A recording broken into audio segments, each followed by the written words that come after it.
வாழ்விலே நீ பாராட்டின தயவுக்கெல்லாம் நான் பாத்திரனல்ல. இதுவரையில் நீர் தாங்கினதற்கு எவ்வளவும் நான் தகுதியும் இல்லை. மாறாமலே உடன் இருந்தி விலகாமலே நடத்தி வந்தி. மாறாமலே உடன் இருந்தி விலகாமலே நடத்தி வந்தி. ஆச்சரியமானவரே என் வாழ்வின் அதிசயமானவரே.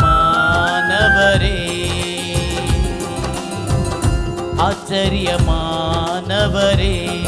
என் வாழ்வின் அதிசயமானவரே.